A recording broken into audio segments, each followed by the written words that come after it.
Cyberabad police ने 13 रुकनी gang को गिरफ्तार किया, जिसमें 4 करोड़ रुपए के यूपीआई फ्रॉड में मुलविस थे। शमशाबाद सीसीएस पुलिस ने साइबराबाद कमिश्नरेट की केपीएचबी पुलिस, मधुपुर और नारसिंगी पुलिस की मदद से बतारीख 8 सितंबर 2024 को राजस्थान से एक 13 रुकनी टोली को गिरफ्तार किया।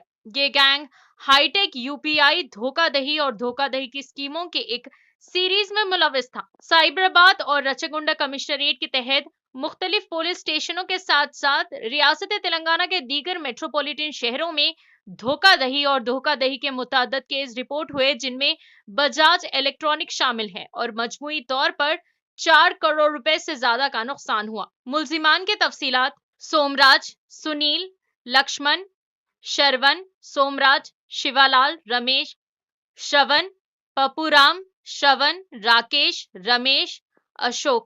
इनकी एतराफात की बुनियाद पर पुलिस ने 1.62 लाख रुपए नकद और 50 लाख रुपए के इलेक्ट्रॉनिक सामान जब्त किए। इन मुकदमात में तमाम मुल्जिमान को गिरफ्तार कर लिया गया है और इन्हें जुडिशियल रिमांड के लिए अदालत में पेश किया जा रहा है।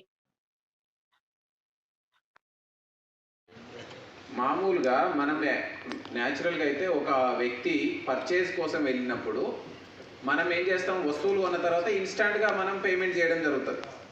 వీళ్ళు ఏం చేస్తారంటే ఇన్స్టాంట్గా పేమెంట్ చేయకుండా అక్కడ ఉన్న యూపీఐ స్కానర్ని ఫోటో క్లిక్ చేయడం జరుగుతుంది.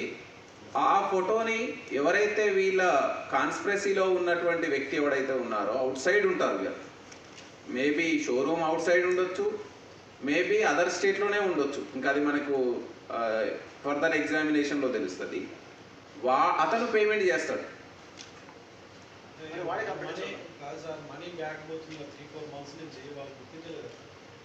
అంటే ఇది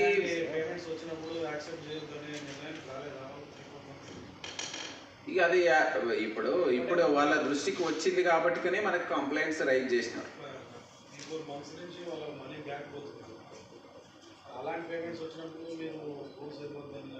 అంటే ఇప్పుడు యూపీఐ స్కానర్ మనం ఎందుకు పెట్టినాము?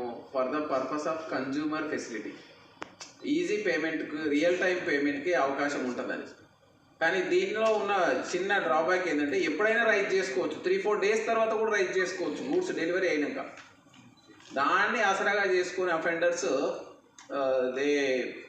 ఈ విధంగా ఫ్రాడ్ చేయడం జరిగింది.